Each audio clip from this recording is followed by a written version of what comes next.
Hey all, it's Jay Blakely. I think we need to talk. The most I can ever hope for in life is getting people to examine and deconstruct their inherent biases. I just want to make the world easier for others in the queer community than it was for me when I first came out. For context, I'll tell you a little bit about my story. I went to a Catholic elementary school from K to 8. Our sex ed program was called Fully Alive, and it was horribly homophobic, biphobic, transphobic, etc. In grade 4, we were taught that there were two sexual orientations: straight, which was good, and gay, which was bad. It was a confusing time for me, as adults would tease me and ask if I had a girlfriend, but no one asked if I had a boyfriend. On the playground in grade 1, we played a game where the boys would chase down the girls, and when they caught them, they would try to kiss them. Now, in retrospect, this was 100% sexual assault, but the teachers figured it was harmless and didn't intervene. I always thought it was strange that the other boys would only chase girls and never me. In hindsight, this was the first indication I had that I wasn't straight.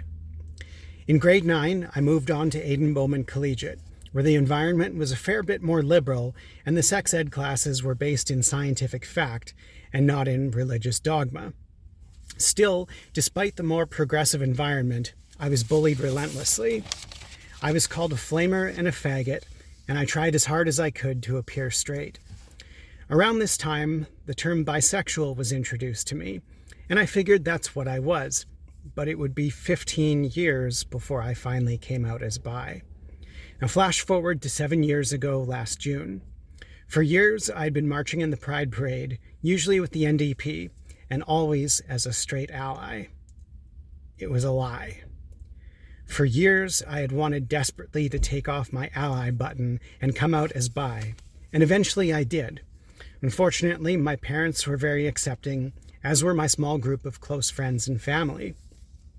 Now, when I came out as bi, I figured that was it. I was comfortable with my sexual orientation and was happy being an out bisexual man.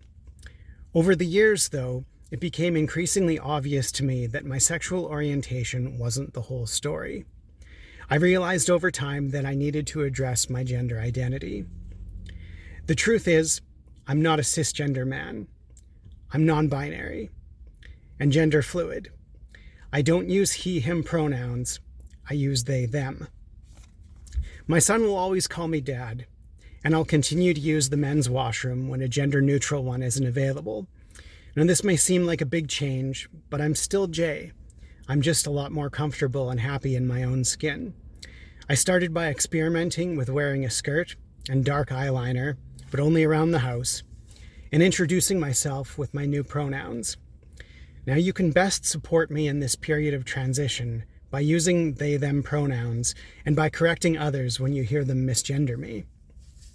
Now, I've been asked a few times by a few people to explain my gender now that I don't identify as a man.